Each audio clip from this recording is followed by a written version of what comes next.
guys, welcome back to another Life.Examined online session. Life.Examined is a group of philosophers. We get together and we seek to improve our own and others' understanding of their philosophical ethos. And philosophical ethos is the way, the philosophical background that we use in how we make decisions, how we navigate the world. So it's how we think about the world. That's our philosophical ethos. And we do a lot of different events that try to help people tease those out, understand them in a better way, in a clearer way, to be able to live a more self-reflective and examined life. And I'm Joshua Bronson, and I'm based here in Gothenburg, Sweden. And my name is Miriam, and I'm also based in Gothenburg, Sweden. And what we want to do today is we usually have one of us bring a topic to the table. Today it's Matt, and he assures that it's a light and playful topic. We'll see. I've had a really, really serious, difficult topic, but I think that's not the right setting. We'll get there eventually. Possibly, maybe, I don't know. Maybe there's something in the air. It feels very critical and very, maybe. It's better with light topics at this time. We'll see. But what we want to do when we bring these topics to the table is to allow the thought to take us somewhere where we didn't know we were going. So what we want to do is to hold space for the thinking and to think out loud together and see what happens. That's what we want to do. Excellent. See what happens. Okay? Yes. All right. And I am Matthew Nowachek, and I am in Lund in the southern part of Sweden. And today's topic is kind of a fun one. We've just got into summer break. My kids are off of school now. And yesterday I had a full day with my kids. And the day started out with Lego construction, a couple hours of building different Lego constructions. And then we moved on to heading outside, and we got into a massive water fight, and there was several adults involved, and big pools of water, and it was crazy. And the day ended up with coming inside out onto our balcony and having a role-playing session where my kids had a cafe, and they were selling us ice cream and cakes and things like that. So I was thinking a lot yesterday, and I've been thinking leading up to yesterday, a lot about the idea of play and playfulness. It's something I'd like to talk about today. And when I've been thinking about this topic of play and playfulness, it struck me that there seem to be some deep inconsistencies in our society surrounding play. And let me go through a couple of them that I've been thinking about. In our society, it's very clear we want clear goals and purposes, but play doesn't quite seem to fit into that. In some sense, play is kind of purposeless in that framework. In our society, it seems like we want efficiency. Play doesn't seem to fit in there. It can be quite inefficient in some sense. We want our kids to play a lot, we say, in our society, but yet at the same time, we seem to be restricting their ability to play.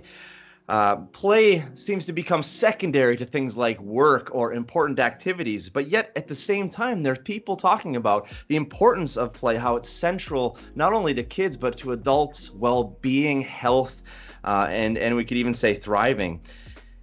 So, I mean, all these, I guess we could say we live in a world that is a quantifying world, but play is oftentimes unquantifiable.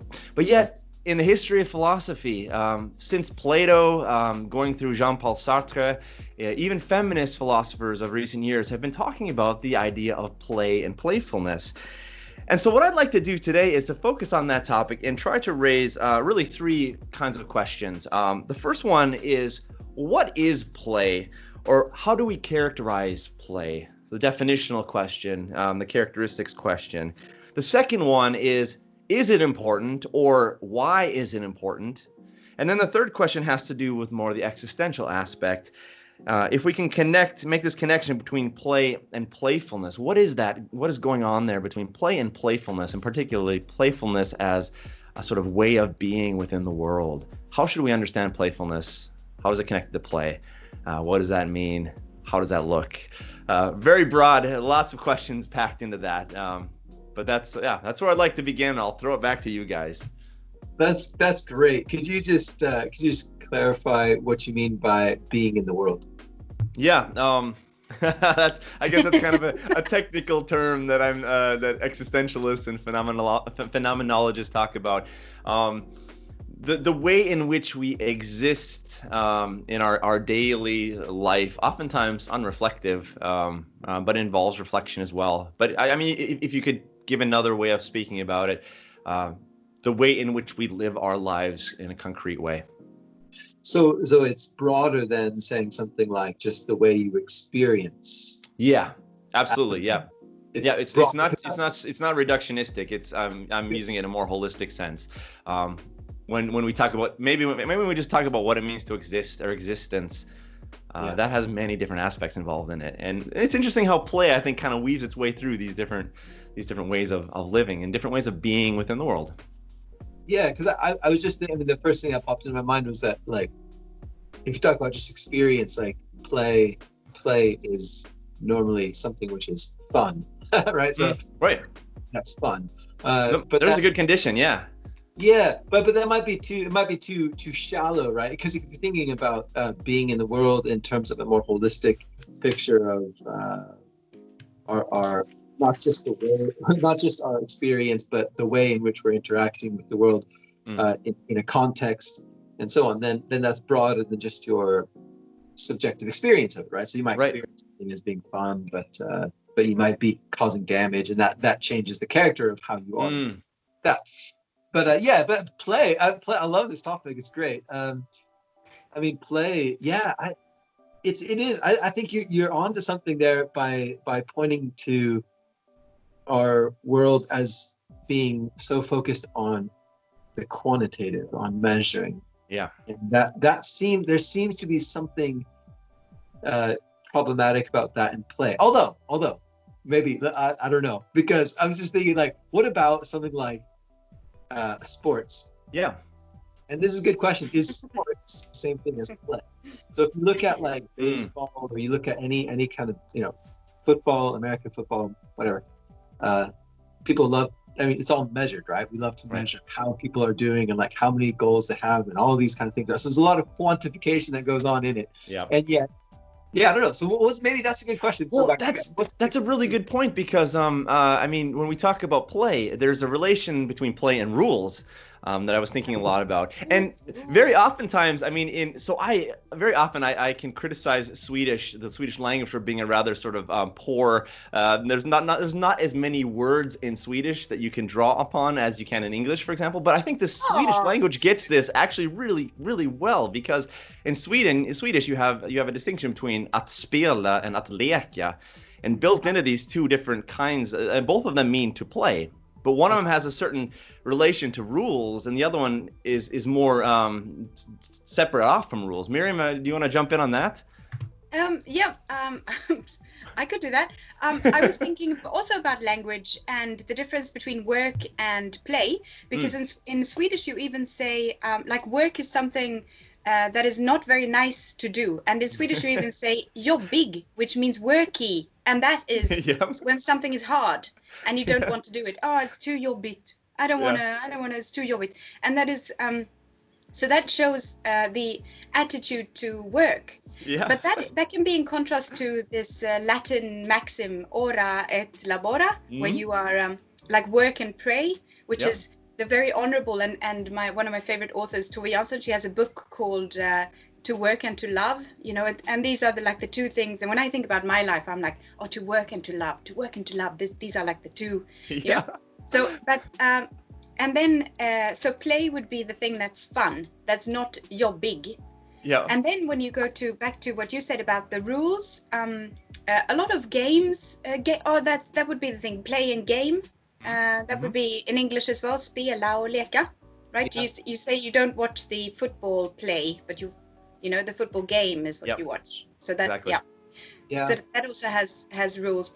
But one of the most fun parts about playing is also that you make up the rules. So you say that this character can fly, and this one can do those things, and etc. Oh, and I had another thought. Unless you want to. Oh, good. Yeah. No, I'm just wondering. So I'm wondering, like, what do we mean by rules? Because this is so fascinating. If I go back to the water fight yesterday, we didn't have a set of rules like you would have, say, in a chess game.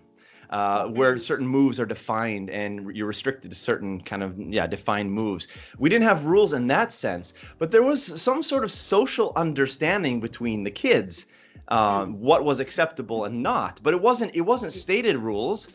But there was a sort of social understanding for what would help allow the play to continue in the best possible way. So one of the unstated rules that I mean, there are millions of unstated rules, or maybe there weren't even unstated rules, and that's another question. But one of the potentially unstated rules was, well, when you throw a bucket of water on somebody, you don't throw the bucket at them, because that will hurt them, and they'll cry, and then the game will be over, the fun will be over, right? So there's some sense of a social understanding of how we interact in this play, but it's not rules in the sense of a game, like a football game or a chess game or something like that. Part of that, I was just thinking that there's like play it's built into, because you mentioned being in the world, so it's built into a social context. I mean, you're playing not as an individual act, I would say, right? You're playing, well, sort of. You're playing as an individual within relationship to these others, and so part of the game is how to do that collaboratively, right? I mean, it's like if you're playing with somebody, we see this. You see this all the time with kids, like, oh, good. And so and it's really fascinating because when our oldest, who's 8, when she has friends over, our middle one, who is 5, oftentimes wants to play with, but sometimes doesn't know how to enter into the game, right? How to in, and like the other ones don't necessarily want him to come in or whatever, and that you get this sort of negotiation, and much of play is about negotiating and trying to figure it out, and that's like part of the play itself, and you can't separate it out, right? So I mean, it's like those social rules are part of what you're doing. Well, Miriam, I kind of cut you off there, I think. Can I just throw this in? Can we say rehearsal of social relations? Yeah, sure. Yeah. I think rehearsal and play have a lot together, and you can do. It's very. I thought about it when you talked about how we go together and we're playing together, and the combined rules. So in a way, you can, even though it's difficult to measure, you can kind of measure the efficiency of the play by saying. Checking sort of whether you have created peers or whether you have or bonds or something like that. And you don't even, I mean, friends obviously can also be created this way, but not necessarily. I'm thinking of the philosophical play and the community of inquiry, because this kind of community is also, what philosophers do is quite playful. When we say, okay, I'm just going to throw this in there and see what happens and see how it mixes with what you put in there, and what we're doing right now. what we're doing right now. And when we leave this recording dialogue situation, we can go away and we're like, oh, I remember, I bring with me these things, and into the next situation I bring these things, and but it doesn't sort of it doesn't mean that we have. Oh, what does it mean? No, not going there. So what it means instead, I won't say what it doesn't mean, but what it does mean that we go away with an increased ability to make connections between my thought and your thought, and to see, because I like this idea of how they say that you should practice getting out of bed in 30 different ways in order to create more synapses in your brain. I've never heard that. You never heard that? No, that's a lot of sense. I'm just happy to get out of bed. Yeah, but you roll around the side and then you get up and stand like this, or and this is in order to create new synapses in the brain, so i.e. connections between parts that were not connected. Sure. And this is related to all sorts of things like prevention of age-related diseases like Alzheimer's, and also longevity. And so this is an element in play that you can see has gone lost on some old people, when they seem very one-sided and enkelspårig, like they're on just one track. They're not able to change. Yes. Super good, Miriam, because I think what you're getting to now is kind of what I had in mind of trying to make a connection between play and playfulness. Playfulness as a particular existential characteristic or way of living or existing. And what I just heard you say, which I think is really good, is that it seems like playfulness as a characteristic trait or as a way of living in the world has with it a certain openness. Yeah. If pull that out of what you just said, there's a certain openness involved in being playful, that you're receptive and you're taking risks, or you're willing to make a fool of yourself in order to come into new territory and uncertain ground, perhaps. So can I, because we're on the edge of an idea that I had a little earlier. I think there's another concept that we need to bring in, because we need to have more concepts in this conversation, because we haven't had that. There's a little sarcasm there. No, but I think that there's a fantastic book which is called Leisure, the Basis of Culture. And I think the idea of leisure is something slightly different than play, but something very close to what we were just talking about. And especially if you put that in a bracket, or if you put that rather in comparison to something like a different idea from somebody else, Jacques Ellul had this idea of total work, that there's this kind of the technocratic society moves more and more towards measuring more and efficiency, and it becomes this idea that work takes over everything, every aspect of life. And that's sort of what we've been in on. But then leisure, the basis of culture, is the idea that leisure is actually an essential part of well-being, you could say, but not seen as being a tool to increase productivity, which I think that's the key thing we think about today, right? We tend to think of leisure time. Like, why do you have vacation in the summer from your employer's perspective? So that you can be well rested and come back and do better work, right? Like, I mean, it's that kind of fitting it into that picture. But I think leisure and play are slightly different, but I'm not sure what the difference is. So how do you tease out the difference between leisure and play? Oh, that's fascinating, because I'll let Miriam answer that, but just to build up on what you said there was, it seems like there is, I mean, you're onto something. There is a unspoken sort of instrumental value of play or leisure, and we miss the intrinsic value of it. It's always got to be for the sake of increasing our productivity, and that's the result of living in this sort of technocratic, bureaucratic efficiency society, right? It struck me that in religious categories, there's an interesting overlap between when we talk about Sabbath, work and Sabbath, and the way in which we see weekends in our culture, as opposed to, say, a Jewish account of Sabbath. There's also that tension there, that it's that Sabbath and rest is not simply instrumental. Oh, and actually, just before Miriam answers all questions about yes. Looking forward to that. I think there's a really good connection there in terms of rest. Well, rest and leisure, and what the difference is between rest, leisure, and play. Because we tend to have, of working hard and playing hard. Like, you've got to play hard on the weekend and then work hard during the week. And this is a very strange idea if you're coming from it from the side of leisure, thinking of that leisure is actually something good in and of itself. Anyways, so Miriam, what is leisure and play? And rest. and rest, and all of those things. And the Sabbath, for a start, the Sabbath has a lot of, in Judaism, it has a lot of rules. Several things that you are not allowed to do, mainly, and so you have to sort of figure out what you're allowed to do. But the whole point is that you have to, you are not allowed to work. So anything you can study, but you're not allowed to work. You're not allowed to work, and that and that is. I just wanted to say that. And then about the productivity and the efficiency, I was just thinking, like I've thought so many times, if they want us to prove productivity in every single area, we can do that. We can just be, in an ingenious way, find the things that we can measure with play and with these unnecessary things, and we can show them. See, this is what I increased, and this bonding, and we can do all of that if that's what they require.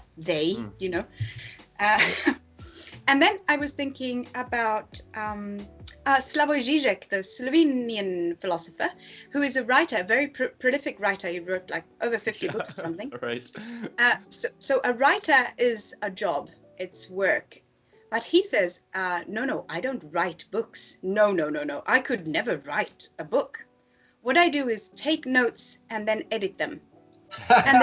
And taking notes, the way I see it, that's what we're doing right now. And that is the playfulness, and that is just checking, like throwing things in there. And then when you edit them, you have the content and you sort of sort it in different ways. And then you say, oh, this doesn't fit, so I'll just skip that. And oh, by the way, I need to put this in. And then in the end, you have written a book, and you are a writer. So this is a possible bridge between work and play. Yeah, I know. I love that example. And I had something else about the. Can I ask a question there, Miriam? Yes. So I read an article by Maria Lugones. She's a feminist philosopher in Hypatia, and she wrote about playfulness and what she calls world traveling. That's a whole different topic. We can get into that maybe later. But interesting. She makes this suggestion that that playfulness as a certain a way of living is what can in fact take any activity.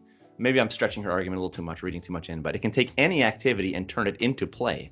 So if you approach writing a book with a sense of playfulness and include all these things like openness, risk-taking, then writing a book, that activity can become an expression of play based on the way in which you relate to it. But that seems interesting and a kind of a crazy claim, right? Because then essentially everything could become play if we have a playful approach to anything, right? And I don't quite know what I feel about that. Vacuuming your house. Yeah, that could be playful. Making that play. I mean, it could become play if you come at it with a playful. Yeah. So, but I wonder that's really interesting, because I wonder if there's not a danger. So there's a danger. There seems like an obvious danger that we've picked up on of totalizing work, of the idea of reducing all of human behavior to an aspect of work. I wonder if there's not a danger on the other end, right? Because normally dangers have ends, right? So you can go one way or the other, and you need some sort of balance. To be very Aristotelian, we need sort of golden mean, right, in between the extremes. But I mean, I wonder if there's a way to have an extreme on the other end, where play is the goal, right? Then we end up falling into kind of a raising up of play as being the thing which is what we're about, and that ends up becoming, maybe then we end up missing something of it because we're aiming at sort of typical critique of something like happiness literature, where you say, well, if the focus, or like hedonism as an answer to happiness is like, well, if you focus on the happiness, then you're not going to get it because it's actually a byproduct of focusing on something else. Like, exactly. Exactly. And I guess there's also a risk there of a justice issue there as well that I could think about. I came across another article, "All Work and No Play" was the title, and talking about the history of leisure in relation to the feminist struggle, to women's struggle, and how traditionally, historically, women have not had leisure. They have not had hobbies in the way that men have, and the risk, I guess, one of the risks is taking traditional work, that the traditional women's work, quote unquote, I'm putting this in scare quotes here, and saying, if you just approach that with the right playfulness, it can become your play, without actually taking seriously the structural categories and the systemic problems that lead to women's oppression. Yeah, that's interesting, because I mean, there's you've added a whole layer. Yeah, I'm taking it. because in a way, right, like it seems like you might like reuse a common phrase, right? Like one person's work is another person's play. Maybe I don't know, right? I mean, it's become really a popular thing right now during Corona times that people. Especially people who have hipster tendencies get into making sourdough bread or something like that, right? It becomes their escape. I mean, but I guess this is what seems weird there in the words I just used. I'm listening myself. It's like escape, right? We tend to categorize play as escapism. Mm-hmm. Escapism sort of from what? Well, from work. because work is the serious thing, right? Like what is your life about? Well, your life is about your work, and then your play is the escapism stuff that you do on the side. But it's the seasoning that you add to your life. Okay, we just got cut off for some reason, but we're back again. Miriam, you were in the middle of an interesting thought. Go ahead and take it away. Yes, so I have two thoughts, and one is the idea that life or every day is divided into three parts. So one is 8 hours sleep, 8 hours work, and 8 hours what? Leisure? Life? Is leisure and life the same thing then? So that's one thought. And the other thought is from a second wave feminist, Luz Irigaray, and the second wave feminists were all about how to escape the structure and they're very postmodernist. And she talked about femininity as a masquerade. So she said you play a woman, and you can imagine these, theatrical women who scream at mice running by, and you're like, oh, and I can't do that, and doesn't want to get dirty, and etc., etc. So all of that is a masquerade, and then it makes sense that well, I have two daughters, so I know that they are not born like that. So it makes sense that the masquerade and the play is what teaches you. Practice makes master. So you have to practice this is what the second wave feminists said, that you have to practice very hard to become a woman and to be like successful as a woman who made it in patriarchy. Do you understand? Mm-hmm. Like if you. So this is, and their critique was obviously, or their solution was to overdo it, or to refuse to play in this this role, and to change your role. Fascinating. Yeah. Role playing, yeah. Role playing. But that's really interesting in terms of, I mean, if we're trying to connect to play. Yeah. Right, because it seems like play is something that somebody picks your role for you. And that kind of play, well, somebody says you can only do these things because you're a girl. Sure. Or you're a boy. Yeah. Whatever. Sure. But that's interesting because it connects to what we talked about right at the very beginning in terms of rules and games and play.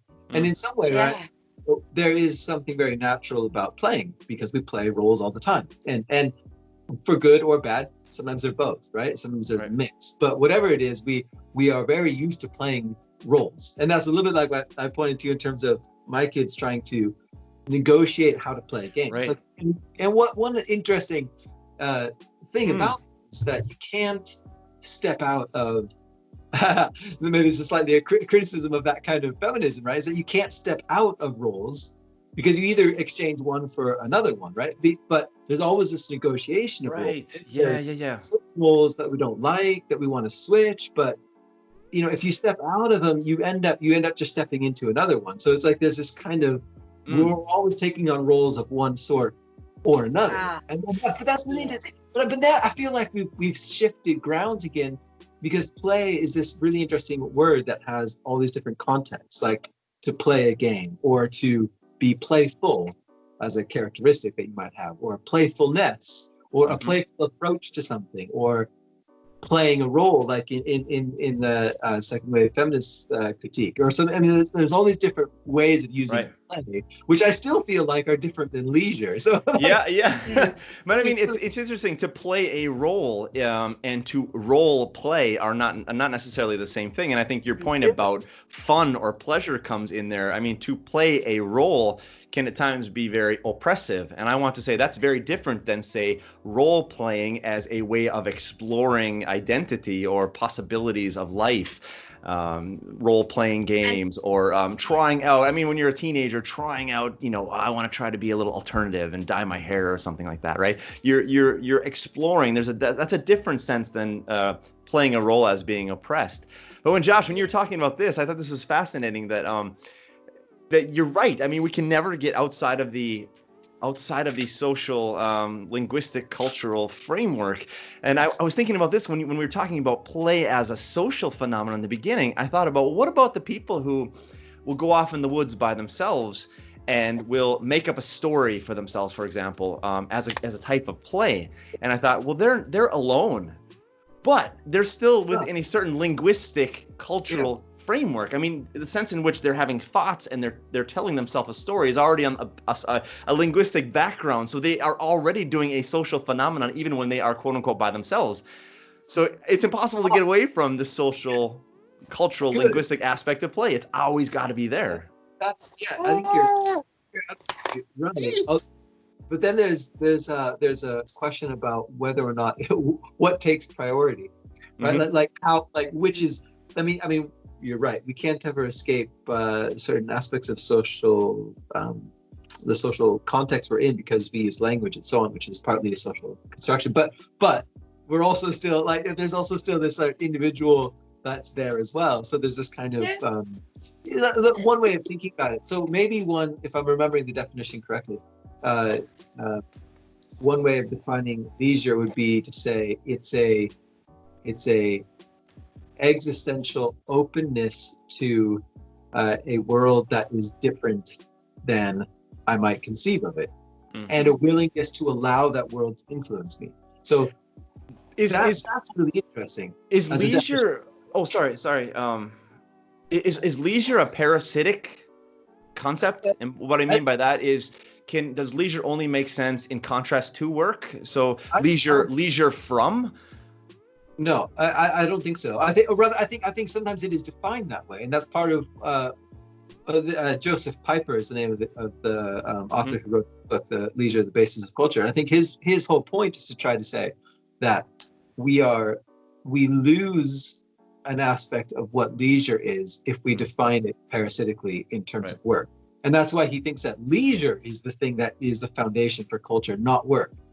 So he wants to prioritize leisure and say it's actually the ability to be open to unknown in a way which allows it to influence you, which is leisure, which is different than the Baconian kind of definition of science, right? Which is this idea that knowledge is power, where you have to go, you have to somehow grab the nature, the world around you, and force it into your desires, which is kind of like a work idea, right? And then leisure is this kind of openness to allow. Oh yeah, I love this. This, you guys, is the foundation of my super serious dynamite topic that we're not doing today, because this is actually when you talk about the social context and the language, I summarize that as the sphere of language.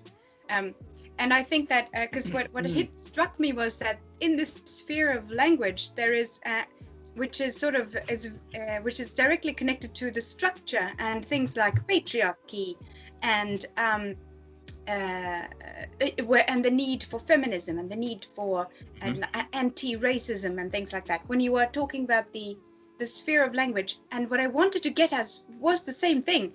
This idea that we are also something else. We are not only in the sphere of language, we're in other spheres. And I wanted to get to this this idea of sovereignty and this idea of the self. I think this is the core of where I want this conversation to go next time, is the idea of the theory of the self. What is a self? And how does the self relate to the body, the environment, the context, and the sphere of language, but also noting very importantly right at the beginning of this discussion that the sphere of language, that we can somehow try to reach out of it, even though only through hints, and because for obvious reasons if we try to reach it with language, it will be in the same, but we can also use it to sort of expand the sphere of language a little bit, maybe.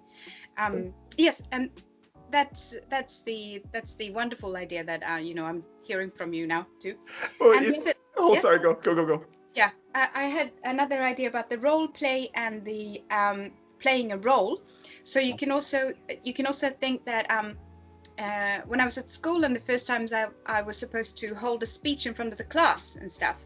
So if I try to do that, and Slavoj Žižek also talks about this. He says that people often say just be yourself, and he goes, well, I have a lisp and several tics, and so just be myself. That is the worst thing that he can hear. and it would be more like be someone. Now I'm going to be someone who is good at holding a speech. you know, and that is also playing the role, you know. And the thing is, you can actually do that if you try, and you know. And I can be like, what is in a situation with my kids, for instance, if I'm very tired, and I don't want them to play like that anymore. I want them to play in a more quiet way. I can ask myself if my being me would be saying, "Can you be quiet? I need to sleep." I can't do that. So I can ask myself, now I need to be a mother who can deal with this. Right. Yeah. And that can be me authentically. You know, that is my sovereignty to step into this role. You see what I'm saying? So it's so complicated, and it comes from always from these two sides with this. To jump in on that, but then maybe light and fun topic. Yeah, exactly. We pull it back to play a little bit, but we need to tie it off pretty soon too. But I think there's a really interesting connection there with it. So if you read in business literature, so stuff about leadership, right? There's a fantastic book, and I can't remember the author off the top of my head, but it's called Leadership BS, which is just a good title, right?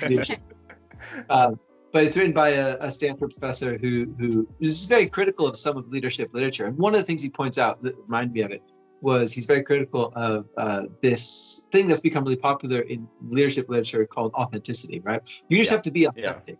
The more authentic you are, the better. And there's obviously a grain of truth to that. But what he points out is exactly what you just pointed out, Miriam. He's like, well, look, if you are running a company and you need to be authentic, you can't go in front of your employees someday and be like, well, I'm not going to do this talk because I don't feel great today, right? I mean, that's authentic in a way, right? No, you have to put on, you have a job to do, right? You have to put on the role of leading other people in a particular way. And it's not just leading them. Leading them is partly role playing. From this this talk, and I think that's really essential. Although it's not so putting a role playing in those terms is not the same thing as being inauthentic to yourself, right? Or not being genuine. It's rather more genuine to recognize that you have a role and that right. Roll on, Because any time we have an ideal for the self that we are trying to work our way up to or to come to, we are in some sense beyond the bounds of our authentic self, whatever that means, right? But that doesn't mean, like you say, that doesn't mean we're inauthentic. It means we have an ideal that we haven't quite lived up to yet, and we're striving after that, and that happens all the time.